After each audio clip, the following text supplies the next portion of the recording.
Good morning guys, welcome to my channel. तो आज से मैं सभी एसएससी एस्पिरेंट्स के लिए केमिस्ट्री की एक न्यू सीरीज़ स्टार्ट करने जा रही हूँ, जिसमें मैं आपको लूसेंट से पूरी केमिस्ट्री कवर करवाऊँगी। क्योंकि लूसेंट में केमिस्ट्री का हर एक टॉपिक दे रखा है, तो हम डेली थोड़ा थोड़ा करके डेली पढ़ेंगे और मैं आपको हर एक टॉपिक अच्छे से इलेबरेट करूँगी।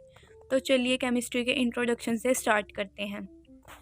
अगर हम इंट्रोडक्शन की बात करें तो केमिस्ट्री साइंस की वो ब्रांच है जिसमें हम मैटर की कॉम्पोजिशन के बारे में और मैटर की फिजिकल और केमिकल प्रॉपर्टीज़ के बारे में डील्स करते हैं। अगर फादर ऑफ केमिस्ट्री की बात करें तो वो हमारे एक फ्रेंच के साइंटिस्ट थे जिनका नाम था एंटोनी लेवोइजियर। इसको आप फादर ऑफ केमिस्ट्री भी बोल सकते हो और इसको आप फादर ऑफ मॉडर्न केमिस्ट्री भी बोल सकते हो। अब हम देखते हैं सब्सटेंस और उसका नेचर क्या होता है। Anything which occupy space and has मास, वो हमारा होता है मैटर। जैसे कि हम एग्जांपल लेते हैं कि कोई चेयर है जो हम जिसमें हम बैठ के पढ़ते हैं, तो उसने एक स्पेस भी ऑक्यूपाई कर रखा है और उसका एक मास भी होता है।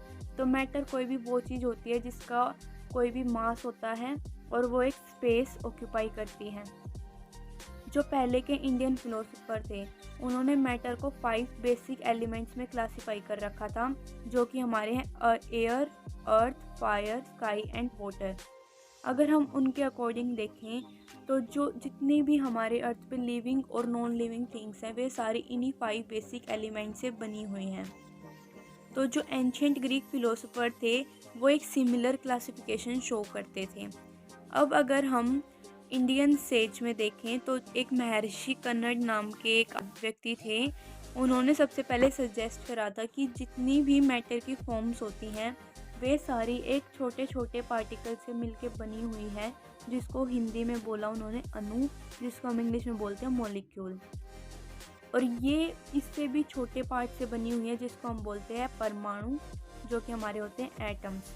तो आप ऐसे समझ सकते हो कि किसी भी मैटर की सबसे छोटी यूनिट हमारी होती है एटम, और बहुत सारे एटम मिलके हमारे बनाते हैं मॉलिक्यूल्स। एक ग्रीक थिंकर थे डेमोक्रिटस के नाम के, उन्होंने इन टाइनी पार्टिकल्स परमाणु को नाम दिया था एटम्स का। तो अगर पेपर में क्वेश्चन आ जाए कि एटम्स का नाम किसने रखा था, तो वह हमारा रखा था डेमोक्रिटस ने। ठीक है। एटम्स वर्ड एक ग्रीक वर्ड से डिराइव हुआ है, जिसका मतलब है एटोमोज। एटोमोज का मतलब होता है अनकट, कि जिसको और ज़्यादा छोटा नहीं किया जा सकता या फिर जिसको और ज़्यादा अब नहीं काटा जा सकता। तो अब हम बोल सकते हैं कि जो मैटर है वो छोटे छोटे पार्टिकल्स से बना हुआ है, जो कि है हमारा एटम।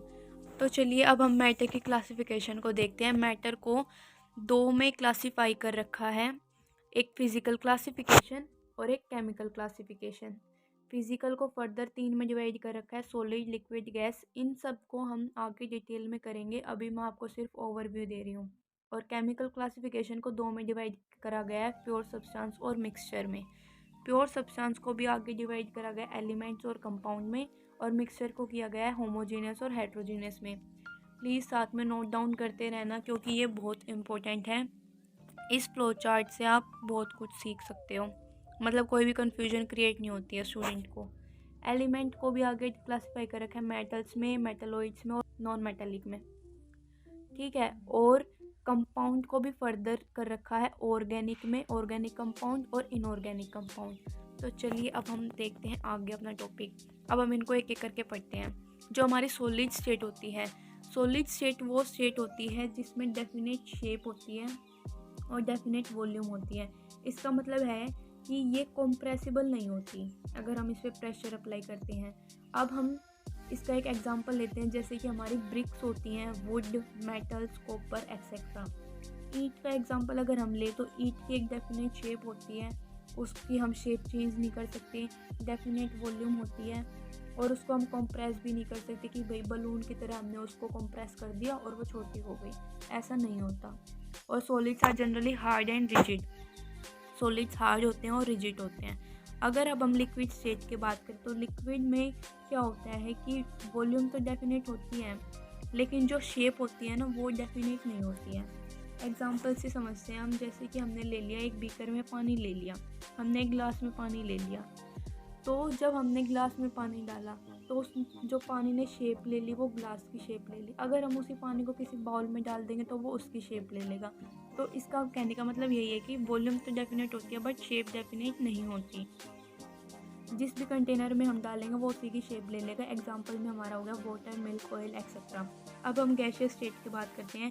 गैसियस स्टेट में क्या होता है कि एक gas does not have either a definite volume और डेफिनेट शेप। किसी भी गैस की ना तो डेफिनेट शेप होती है और ना ही डेफिनेट वॉल्यूम होती है। एग्जाम्पल जैसे कि हमारी air, oxygen, nitrogen, ammonia, carbon dioxide etcetera. हमारी जो आसपास एयर प्रेजेंट होती है उसकी ना तो कोई डेफिनेट शेप है, हमें वो एयर दिखती नहीं है कि वो रेक्टेंगल शेप या सर्कुलर शेप की कैसी है, उसकी कोई डेफिनेट शेप नहीं होती और ना ही उसकी डेफिनेट वॉल्यूम होती है। अगर हम एयर को किसी कंटेनर में बंद कर देते हैं तो हम उसको कंप्रेस कर सकते हैं, ठीक है।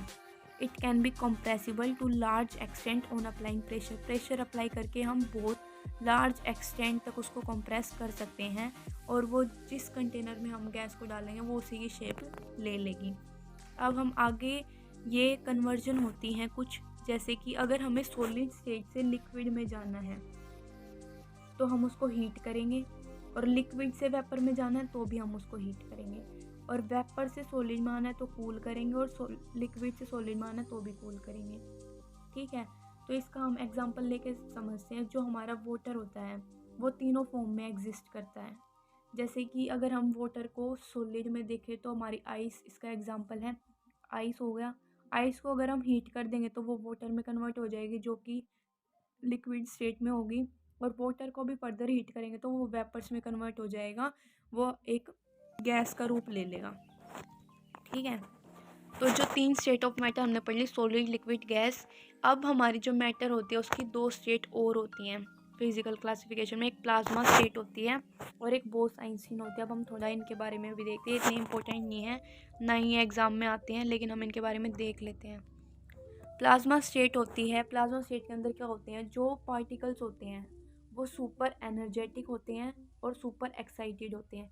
देखो नोट्स ऐसे बनाने हैं कि जैसे हमने ये स्टेटमेंट डाल ली, हमने ये लिख लिया प्लाज्मा स्टेट। प्लाज्मा स्टेट क्या होती है तो इसके सामने एरो लगा के बस ये लिख लो कि ये सुपर एनर्जेटिक प्लस में सुपर एक्साइटेड पार्टिकल्स इसमें प्रेजेंट होते हैं। ये जो पार्टिकल्स होते हैं ये आयोनाइज्ड गैस की फॉर्म में प्रेजेंट होते हैं। और प्लाज्मा कब बनता है, जब हम किसी भी मैटर को वेरी हाई टेम्परेचर पे हम उसको हीट कर देते हैं तो वो प्लाज्मा की फॉर्म में आ जाते हैं। तो हम इसे समझ सकते हैं कि प्लाज्मा की स्टेट में जो वो होते हैं पार्टिकल्स होते हैं वे हाईली एनर्जेटिक होते हैं और highly excited charge electrically charge particles होते हैं। जो हमारी ट्यूब्स होती हैं या फिर जो बल्ब्स होते हैं उनमें इनर्ट गैसेस होती हैं, तो जब हम उसमें इलेक्ट्रिक करंट को पास करते हैं उनके अंदर से तो वो ग्लो करती हैं। तो वो किसकी वजह से ग्लो करती है, उनके अंदर का जो प्लाज्मा होता है ना असल में वो ग्लो कर रहा होता है, इसलिए हमें दिखता है कि हम लाइट को ऑन करते हैं तो पूरे कमरे में रोशनी आ जाती है, तो वो प्लाज्मा की वजह से ही होती है। जो प्लाज्मा के अंदर हाईली एनर्जेटिक पार्टिकल्स होते हैं, इलेक्ट्रिकली चार्ज्ड पार्टिकल्स होते हैं। तो और इनका अपना एक कलर भी होता है, ये गैस के नेचर पर डिपेंड करता है। हम देखते हैं ना जैसे दिवाली पे बहुत सारे भाई लाइट लगा लेते हैं, कोई ब्लू कलर की कोई रेड कलर की डिज़ाइन में, ये डिस्को लाइट होती हैं। तो ये जो इनके अंदर गैस होती है उसके नेचर पे डिपेंड करता है, ठीक है। आई होप सो कि ये आपको समझ आ गया होगा अब तक की जो हमने 4 स्टेट पढ़ी। अब हम ये लास्ट स्टेट और देख लेते हैं जिसका नाम है बोस-आइंस्टीन कंडेंसेशन स्टेट। इसमें क्या हुआ था 1920 में हमारे जो सत्येंद्र नाथ बोस जी थे उन्होंने ये कॉन्सेप्ट दिया था। बाद में फर्दर साइंटिस्टों ने अलग अलग एक्सपेरिमेंट करके देखे तो उन्होंने देखा कि अगर हम किसी भी गैस को सुपर कूल कर देते हैं, प्लाज्मा में हमने क्या करा था वेरी हाई टेम्परेचर पर उसको हीट किया था, लेकिन अगर हम हीट करने की बजाय उस गैस को सुपर कूल कर दें, उसकी डेंसिटी बिल्कुल लो कर दें, इतनी लो कि जो हमारी नॉर्मल एयर होती है उसकी डेंसिटी के भी वो कितनी कम हो जाए, अबाउट 100,000, इतनी वो उसके कम हो जाए, तो इतनी लो डेंसिटी कर दो और उसको सुपर कूल कर दो, तो जो चीज़ बनेगी लास्ट में उसको उन्होंने नाम दे दिया बोस-आइंस्टीन कंडेंसेशन स्टेट। इसी प्रोसेस को इन्होंने बोला बोस-आइंस्टीन कंडेंसेशन या फिर बोस-आइंस्टीन कंडेंसेट, ठीक है। तो मैटर की हमारी 5 स्टेट होती हैं, सॉलिड, लिक्विड, गैस, प्लाज्मा और बोस-आइंस्टीन कंडेंसेट। आशा करूँगी कि आपको ये पाँचों समझ आ गई होंगी। नेक्स्ट लेक्चर में हम प्योर सब्सटेंस से स्टार्ट करेंगे और साथ साथ में सारे बच्चे नोट्स बनाते रहना। इतने बड़े नोट्स कुछ बनाने नहीं, आपने मेन पॉइंट्स लिखना। जैसे केमिस्ट्री डालो, ऊपर इंट्रोडक्शन लिखा, केमिस्ट्री की हल्की सी लिख दी कि भाई इसमें क्या होता है, क्लासिफिकेशन होती है मैटर्स की, फिजिकल केमिकल के बारे में बताता है, उसकी प्रॉपर्टीज़ के बारे में, और फादर कौन है। फिर सीधा उनकी क्लासिफिकेशन लिख दो। बीच में ये पॉइंट लिख सकते हो कि पहले के साइंटिस्टों ने 5 में डिवाइड करा था, पंच तत्व जिसको हम बोलते हैं। उसके बाद ये जो मैंने फ्लो चार्ट बताया वो ड्रॉ कर लो, बस इतना बहुत है। और फिर इनके बारे में 2-2, 3-3 पॉइंट लिख लो, बस जिसको आपको मतलब ऐसे शॉर्ट नोट्स की तरह इनको रेडी कर लो कि आगे आप जब रिवाइज करो तो एकदम से देखते ही माइंड में हिट करे कि हाँ इसमें ऐसा ऐसा होता है। ऐसे नोट्स बनाओ अपने। तो अब तब तक के लिए bye, take care, thanks for watching.